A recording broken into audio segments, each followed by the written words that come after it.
నమస్తే, welcome to four sides TV prime time news. నేను విజయ్. ముందుగా హెడ్లైన్స్ చూద్దాం.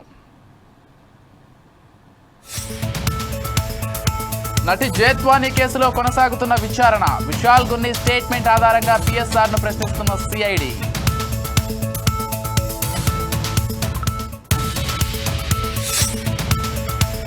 లగచెర్లలో ఓవర్ యాక్షన్ చేసిన అధికారులను వదిలిపెట్టాం. మా ప్రభుత్వం వచ్చాక శిక్షలు తప్పవన్న కేటీఆర్.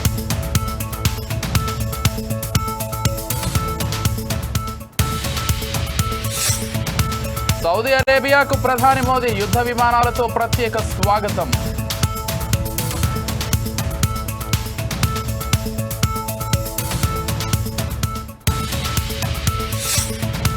జమ్మూ కాశ్మీర్లోని పహేల్గాంలో ఉగ్రవాదుల దాడి. 3 మృతి, 10 మందికి గాయాలు.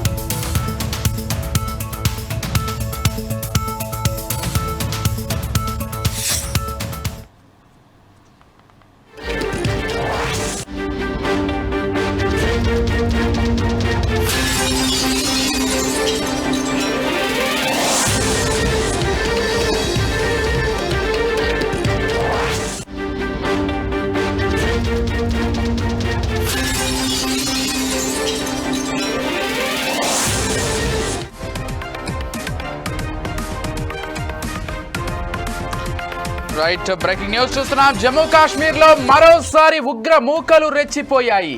పహేల్గాంలో టూరిస్టులే టార్గెట్ గా కాల్పులు జరిపారు. ఈ కాల్పుల్లో 10 మందికి బుల్లెట్ గాయాలు కాగా 3 అక్కడికక్కడే మృతి చెందారు.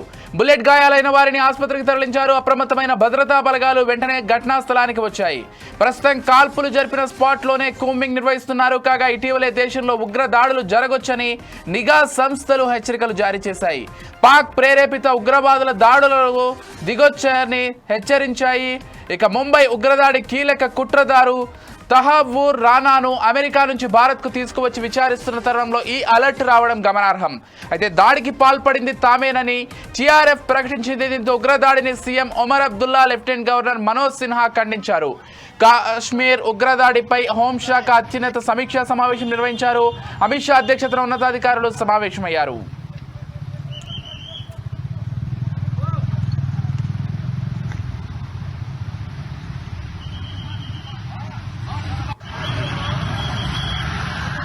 జమ్మూ కాశ్మీర్లో మరోసారి ఉగ్రమూకలు రెచ్చిపోయాయి. పహేల్గాంలో టూరిస్టులే టార్గెట్ గా కాల్పులు జరిపారు. ఈ కాల్పుల్లో 10 మందికి బుల్లెట్ గాయాలు, 3 అక్కడికక్కడే మృతి చెందారు. బుల్లెట్ గాయాలైన వారిని ఆసుపత్రికి తరలించారు. అప్రమత్తమైన భద్రతా బలగాలు వెంటనే సంఘటనా స్థలానికి వచ్చాయి. ప్రస్తుతం కాల్పులు జరిపిన స్పాట్ లో కూంబింగ్ నిర్వహిస్తున్నారు. కాగా ఇటీవలే దేశంలో ఉగ్ర దాడులు జరగొచ్చని నిఘా సంస్థలు హెచ్చరికలు జారీ చేశాయి. పాక్ ప్రేరేపిత ఉగ్రవాదుల దాడులకు దిగొచ్చని హెచ్చరించాయి. ముంబై ఉగ్రదాడి కీలక కుట్రదారు తహవ్వూర్ రానాను అమెరికా నుంచి భారత్కు తీసుకొచ్చి విచారిస్తున్న తరుణంలో ఈ అలర్ట్ రావడం గమనార్హం. అయితే దాడికి పాల్పడింది తామేనని టీఆర్ఎఫ్ ప్రకటించింది. దీంతో ఉగ్రదాడిని CM Omar Abdullah, lieutenant governor Manoj Sinha ఖండించారు. జమ్మూ కాశ్మీర్ ఉగ్రదాడిపై హోంశాఖ అత్యున్నత సమీక్షా సమావేశం నిర్వహించారు. అమిత్ షా అధ్యక్షతన ఉన్నతాధికారులు సమావేశమయ్యారు. రైట్, ఇక దీనికి సంబంధించిన మరింత సమాచారం మా ఇన్పుట్ ఎడిటర్ శ్రీనివాస్ ఫోన్ ద్వారా అందిస్తారు. చెప్పండి శ్రీనివాస్, అంటే కొన్నేళ్లుగా ఇటు జమ్మూ కాశ్మీర్లో కావచ్చు, లేకపోతే దేశవ్యాప్తంగా కావచ్చు, ఉగ్రదాడులు జరగకుండా కొంత ప్రశాంతంగా ఉందని చెప్పుకోవాలి.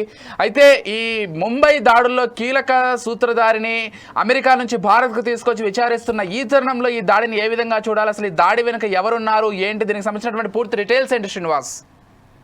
విజయ్, ఏదైతే ఈరోజు జమ్మూ కాశ్మీర్లో మధ్యాహ్నం జరిగిన ఉగ్రదాడిలో 3 చనిపోవడం జరిగింది. 10 మందికి పైగా గాయాలయ్యాయి. వెంటనే అలర్ట్ అయిన భద్రతా సిబ్బంది ఆ హవేల్గాం సమీపంలో మొత్తం కూంబింగ్ ఆపరేషన్ జరుపుతున్నారు.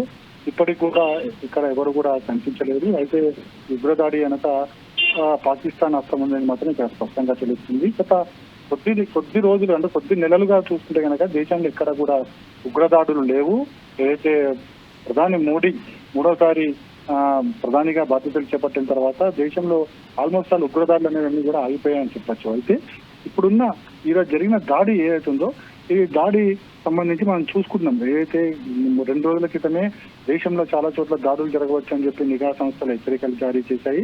అదేవిధంగా తహవ్వూర్ రానాని అమెరికా నుంచి తీసుకొచ్చిన తర్వాతనే ఈ తరహా దాడులు అంటే ఎన్ఐఏ అలర్ట్ చేయడము, దేశంలో పలు చోట్ల ఈ దాడులు జరిగే అవకాశం ఉంది, ఉగ్రవాదులు దాడులు చేస్తారని చెప్పడం అవన్నీ కూడా చూసుకుంటే కనుక పరిస్థితి సద్దుమణిగినప్పటికీ కూడా ఎక్కడో ఏదో జరగబోతుందనే అదైతే ఒక సూచన అయితే కనిపిస్తుంది. అందుకోసమే నిఘా వర్గాలు పూర్తి స్థాయిలో భద్రతను ఏర్పాటు చేసి ముఖ్యంగా ఏదైతే ఎయిర్పోర్ట్లు కావచ్చు, అదేవిధంగా మనకి సముద్ర మార్గాలు ఏవైతే ఆ మార్గాలు అన్ని చోట్ల కూడా పెద్ద ఎత్తున బలగాలను మోహరించడం జరిగింది. అయితే ఇప్పుడు ఈ రోజు జరిగిన జమ్మూ కాశ్మీర్ ఉగ్రదాడిలో ప్రధాని అయితే చాలా సీరియస్ గా తీసుకున్నారు. హుటాహుటిన హోంశాఖతో భేటీ కావడం జరిగింది. కేంద్ర బలగాలకు సంబంధించిన ముఖ్య అధినేతలతో కూడా సమావేశం అవ్వడం జరిగింది. అదేవిధంగా ముఖ్యంగా హోంమంత్రి అమిత్ షాతో భేటీ అయిన అనంతరం వెంటనే జమ్మూ కాశ్మీర్కి వెళ్లాల్సిందిగా కూడా అమిత్ షాకు ప్రధాని ఆదేశాలు జారీ చేయడం జరిగింది. దీన్ని బట్టి చూస్తే ఉగ్రవాదాన్ని అణిచివేయడంలో కేంద్ర ప్రభుత్వం చాలా సీరియస్ గా సిన్సియర్ గా ఉందని చెప్పొచ్చు. ఈ ఉగ్రదాడులు దేశంలో జరగకుండా అరికట్టడానికి అవసరమైతే ఎంత దూరమైనా వెళ్తామని చెప్పేసి కూడా ప్రధాని మోడీ ఒకసారి స్పష్టం చేసిన సంగతి కూడా మనకు తెలిసిందే. సో ప్రస్తుతం అయితే జమ్మూ కాశ్మీర్ లో పరిస్థితి అయితే సద్దుమడిగింది. ఇప్పటికీ కూడా పోలీసులు చీకటి అయినప్పుడు కూడా కూంబింగ్ ఆపరేషన్స్ చేస్తున్నారు. రేపు ఉదయం నుంచి కూడా మళ్ళీ కూంబింగ్ ఆపరేషన్ చేసే ఛాన్సెస్ ఉన్నాయి. ఎందుకంటే అమిత్ షా వెళ్ళబోతున్నారు కేంద్ర హోంమంత్రి కాబట్టి అక్కడికి మరింత కట్టుదిట్టమైన భద్రతా చర్యలు కూడా ఏర్పాటు చేయబోతున్నారు. Vijay. Right, thank you Srinivas.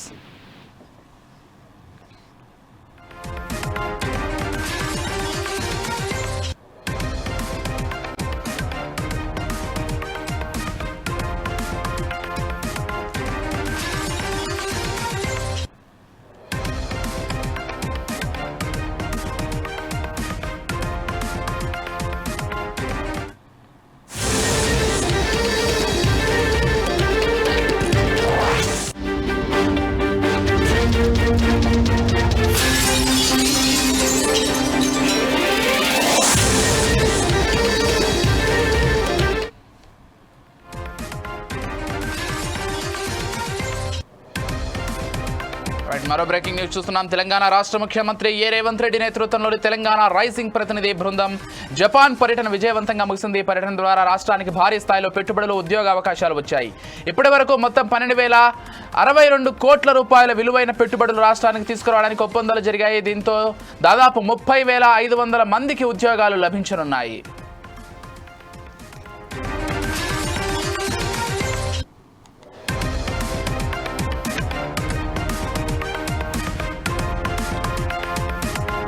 Telangana రాష్ట్ర ముఖ్యమంత్రి రేవంత్ రెడ్డి నేతృత్వంలోని తెలంగాణ రైజింగ్ ప్రతినిధి బృందం జపాన్ పర్యటన విజయవంతంగా ముగిసింది.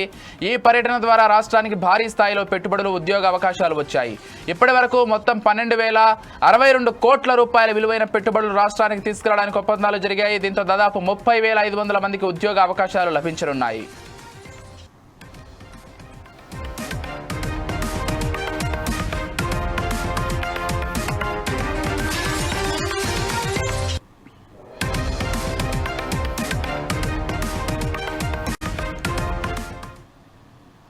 హైదరాబాద్ స్థానిక సంస్థల ఎమ్మెల్సీ ఎన్నికలు రేపు జరగనున్న నేపథ్యంలో ఏర్పాట్లు పూర్తయ్యాయని రిటర్నింగ్ ఆఫీసర్ అనురాగ్ జయంతి తెలిపారు. జీహెచ్ఎంసీ ప్రధాన కార్యాలయంలో 2 పోలింగ్ స్టేషన్లు ఏర్పాటు చేసినట్లు ఆయన వెల్లడించారు. రేపు ఉదయం 8 గంటల నుంచి సాయంత్రం 4 గంటల వరకు పోలింగ్ జరగనున్నట్లు తెలిపారు. సుమారు 500 మంది సిబ్బంది ఎన్నికల డ్యూటీలో పాల్గొననున్నట్లు తెలియజేశారు. ఈ నెల 25న కౌంటింగ్ ప్రారంభం కానున్నట్లు వెల్లడించారు.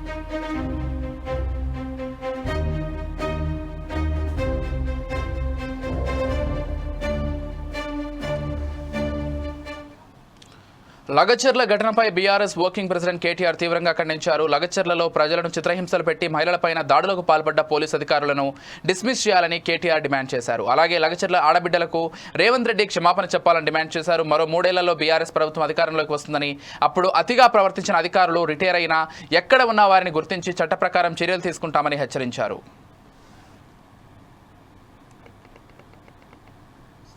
మా మీద దాడి జరిగింది, సెక్షువల్ గా హరాస్మెంట్ జరిగింది అని చెప్పి డైరెక్ట్ గా ఎన్హెచ్ఆర్సీ బృందానికి ఇక్కడ ఉండే మా సోదరులు చెప్పినారు. పేరు నేను చెప్పను. ఒక అమ్మాయి 22 ఏళ్లు. She alleged that police head molested with her mother in law during the raid. నన్నే కాదు మా అత్తను కూడా మరి శారీరకంగా ఇబ్బంది పెట్టినారు అని ఒక ఆడబిడ్డ చెప్పిందంటే నిజంగా ఈ దేశంలో ఏ ఆడ కూతురు అన్న చెప్తుందా నా మీద ఇట్లా అఘాయిత్యానికి పాల్పడ్డారు అని?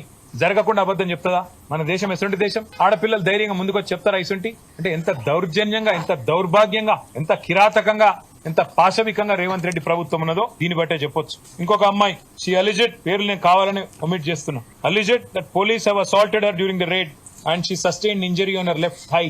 నా ఎడమ తొడ మీద దెబ్బ తాకింది. తొడల మీద కొడతారండి ఆడపిల్లల్ని? ఇదేనా ప్రభుత్వాలు వ్యవహరించాల్సిన పద్ధతి? Order of land acquisition was indeed issued by government agencies but during the land acquisition the way of handling adapted by police officials was not as per law. అన్యాయంగా ప్రవర్తించినారు పోలీసు వాళ్ళు అని చెప్తా ఉన్నారు. CCTV cameras of lockup and CI office were found not to be functional. Automatic గా రేవంత్ రెడ్డి గారి ప్రభుత్వంలో సీసీటీవీలు పనిచేస్తలేవట లాకప్ లా. కొట్టాలి కదా, కొట్టితే దొరకొద్దు కదా మళ్ళా. అందుకే సీసీ కెమెరాలు బంద్ పెట్టి కొట్టిండ్రు అని కూడా గుర్తించినారు. జీడీ entries were also not updated which indicate reckless attitude of police personnel. The violation of human rights of villages by the police personnel has been found to be true.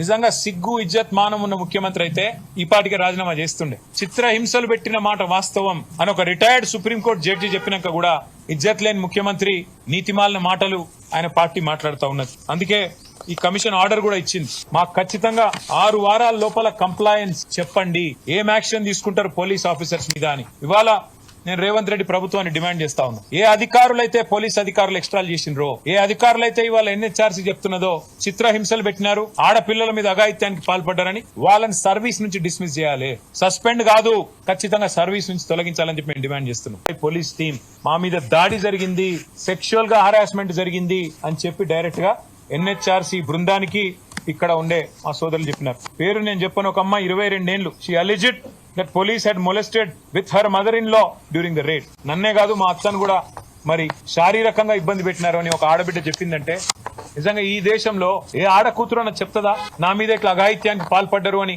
జరగకుండా అబద్ధం చెప్తుందా? మన దేశం ఎటువంటి దేశం? ఆడపిల్లలు ధైర్యంగా ముందుకొచ్చి చెప్తారా ఇసుంటి? అంటే ఎంత దౌర్జన్యంగా, ఎంత దౌర్భాగ్యంగా, ఎంత కిరాతకంగా, ఎంత పాశవికంగా రేవంత్ రెడ్డి ప్రభుత్వం ఉన్నదో దీన్ని బట్టే చెప్పొచ్చు. ఇంకొక అమ్మాయి షీ అలిజెడ్, పేర్లు నేను కావాలని ఒమిట్ చేస్తున్నా. Alleged that police have assaulted her during the raid and she sustained injury on her left thigh.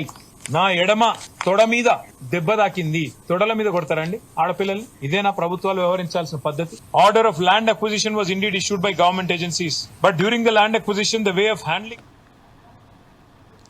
4వసారి సీఎంగా రాష్ట్రంలో ఇప్పటివరకు చంద్రబాబు ఇల్లు కట్టుకోలేదని మాజీ మంత్రి ఆర్కే రోజా అన్నారు. మాట్లాడితే జగన్ బెంగళూరు వెళ్తున్నానంటున్నారని ఆమె ఆరోపించారు. గతంలో మీరు ఎక్కడి నుంచి వచ్చారని ప్రశ్నించారు. సీఎం, డిప్యూటీ సీఎం హైదరాబాద్లో ఉండటం వల్లే వరదలకు విజయవాడ మునిగిపోయిందని మండిపడ్డారు.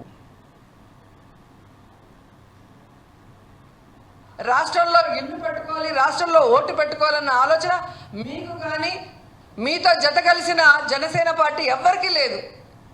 ఇప్పుడు దొంగాట్లాడటానికి మొన్న ఎలక్షన్ ముందర మార్చుకొని ఇల్లులు కడుతున్నట్టు అందరూ భూమి పూజలు చేస్తున్నారు. నేను అడిగేది ఒక్కటే, మిమ్మల్ని ముఖ్యమంత్రి చేసిన కుప్పంలో ఎందుకు ఇల్లు కట్టుకోలేదు? ముఖ్యమంత్రిగా ఉండి రాష్ట్రం అంతా పని చేయాల్సిన మీరు విజయవాడలో ఇంతవరకు ఎందుకు ఇల్లు కట్టలేదు అని అడుగుతున్నా. ఇన్ని మాట్లాడుతున్నారు కదా. మీ గవర్నమెంట్ రాగానే జగన్ బెంగళూరుకి వెళ్తున్నాడు. ఆయన ముఖ్యమంత్రిగా ఉన్న 5 ఏళ్ళు ఇక్కడే కూర్చొని పరిపాలన సాగించాడు. పేద ప్రజలకి కావాల్సినవన్నీ బటన్లు నొక్కి వాళ్ళ అకౌంట్లోకి అవినీతి లేకుండా పంపించారు. ఆయన గురించి మీరు మాట్లాడుతున్నారు.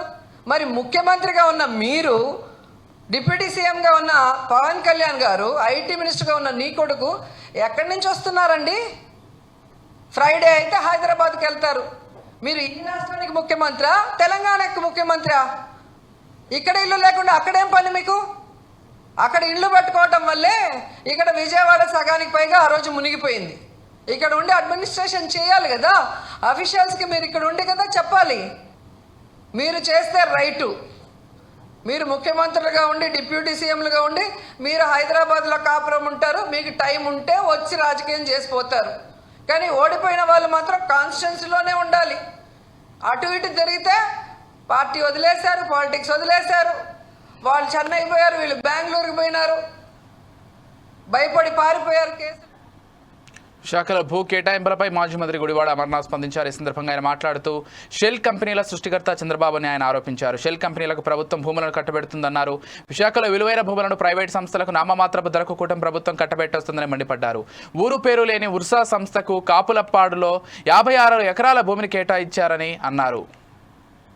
13 ఎకరాల భూమిని లూలు మాల్కి, ప్రభుత్వం దగ్గర అత్యంత విలువైనటువంటి భూములు ఉన్నటువంటి కాపులపాడులో 56 ఎకరాల భూమిని ఊరు పేరు లేనటువంటి సంస్థకి, కనీసం అనుభవం లేనటువంటి సంస్థకి,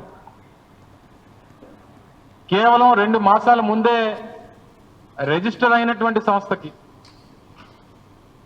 56.36 ఎకరాలు, దాదాపు 2,500 నుంచి 3,000 కోట్ల రూపాయలు విలువైనటువంటి భూమిని కట్టబెడుతూ రాష్ట్ర ప్రభుత్వం నిర్ణయం తీసుకున్నటువంటి విషయం మీ అందరికీ తెలుసు. దాదాపు 4-5 రోజులుగా రాష్ట్ర వ్యాప్తంగా, దేశవ్యాప్తంగా పెద్ద ఎత్తున చర్చ జరుగుతూ ఉంది. అసలు ఈ కంపెనీ ఏంటి, ఈ కంపెనీకి సంబంధించినటువంటి బ్యాక్గ్రౌండ్ ఏంటి,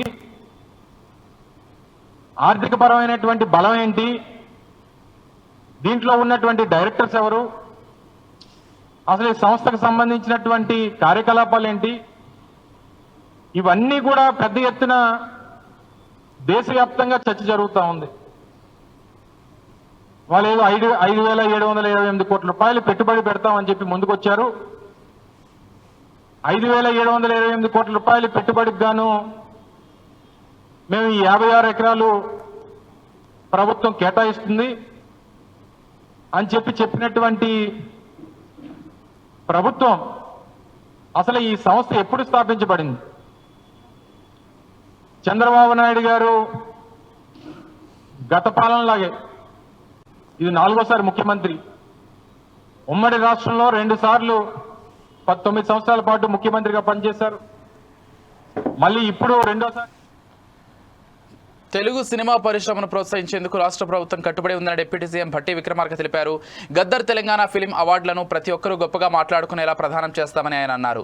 తెలంగాణ ఉద్యమానికి తన పాటతో ఊపిరిపోసిన గద్దర్ పేరుతో అవార్డులు ఇవ్వడం భవిష్యత్తు తరాలకు స్ఫూర్తిగా నిలిచేలా వేడుకలు ఉంటాయని తెలిపారు. ఇందుకు సినీ పరిశ్రమ పెద్దలు సహకరించాలని విజ్ఞప్తి చేశారు. జూన్ 14న హెచ్ఐసిసి వేదికగా గద్దర్ తెలంగాణ ఫిలిం అవార్డుల ప్రధానోత్సవం జరగనున్నట్లు వెల్లడించారు.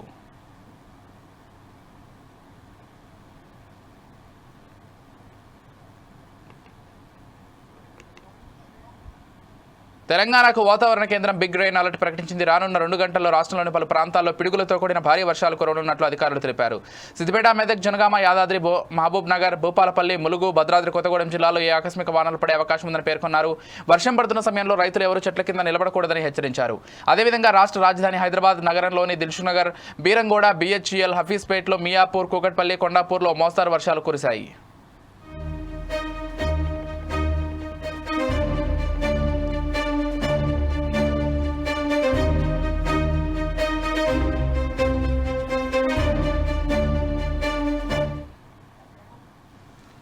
కేపీహెచ్బీ పోలీస్ స్టేషన్ పరిధి మిత్రా హిల్స్లో భర్తను చంపి పాతిపెట్టిన కేసును పోలీసులు ఛేదించారు. ఈ సందర్భంగా కేపీహెచ్బీ పోలీస్ స్టేషన్లో ఏర్పాటు చేసిన మీడియా సమావేశంలో ఏసీసీ శ్రీనివాసరావు హత్యకు ఘటనకు సంబంధించి వివరాలను వెల్లడించారు. 3 నిందితులను అరెస్ట్ చేసి రిమాండ్కు తరలించినట్లు ఆయన పేర్కొన్నారు.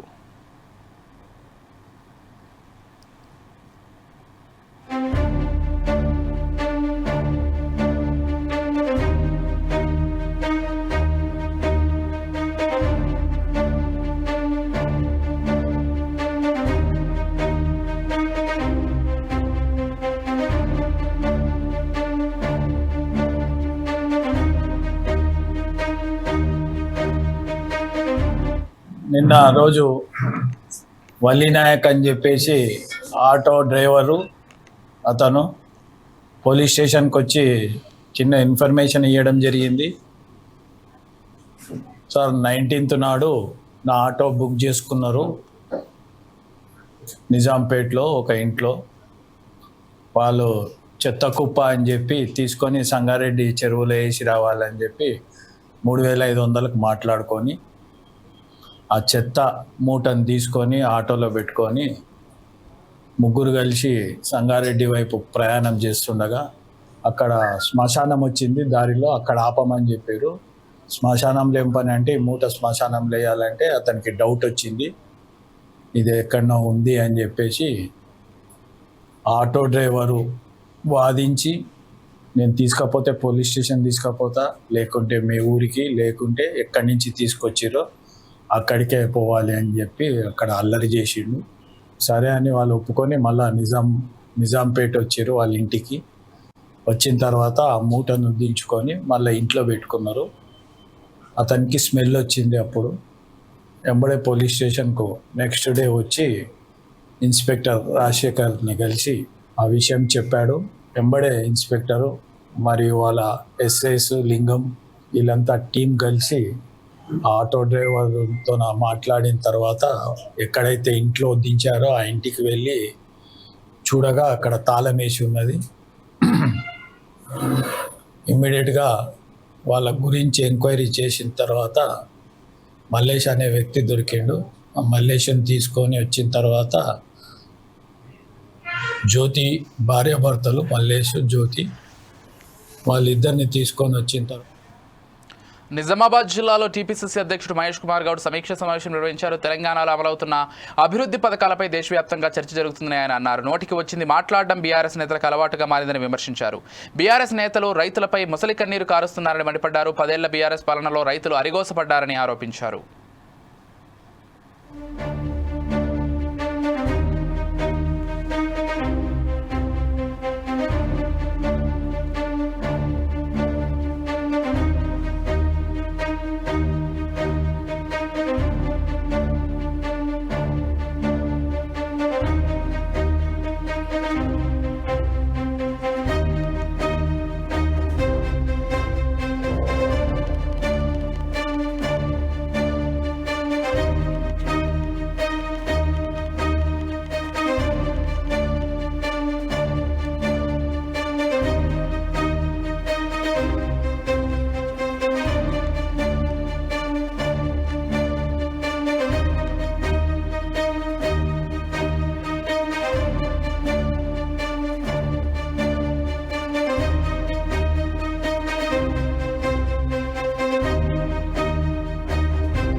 ఆరు సంవత్సరాల నిరీక్షణ, ఇన్నాళ్ళు కలలు కన్న విద్యార్థుల కళ్ళల్లో ఆనందం ఈరోజు చూస్తున్నానని మాట ఇచ్చిన ప్రకారం మెగా డిఎస్ని విడుదల చేసిన సీఎం చంద్రబాబుకు, నారా లోకేష్కు షాప్ చైర్మన్ రవి నాయుడు కృతజ్ఞతలు తెలిపారు. అనంతరం మెగా డిఎస్సి అభ్యర్థులతో కలిసి పాలాభిషేకం నిర్వహించారు.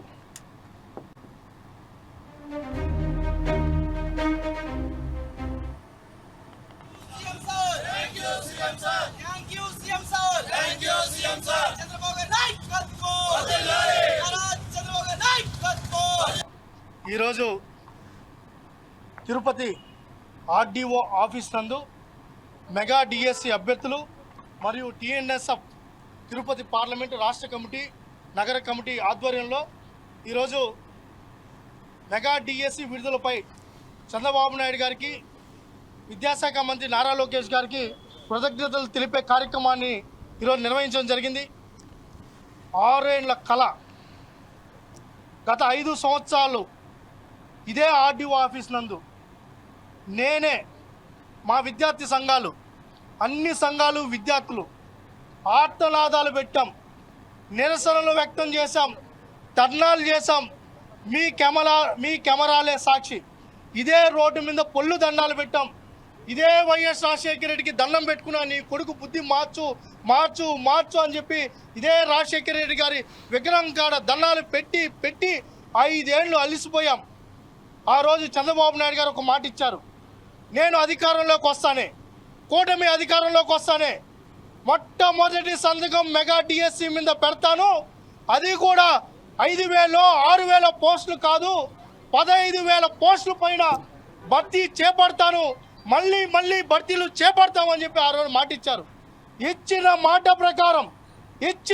ప్రకారం గౌరవ ముఖ్యమంత్రి నారా చంద్రబాబు నాయుడు గారు బాధ్యతలు తీసుకున్న రోజే మెగా డిఎస్సిపై సంతకం పెట్టారు.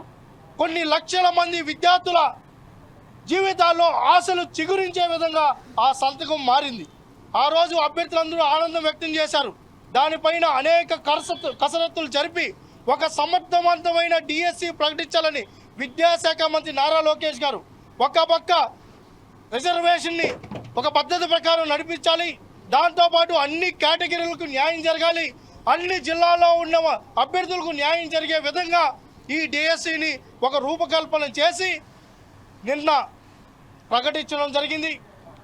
ఈరోజు ఇవి bulletin updates. Keep watching 4 Sides TV.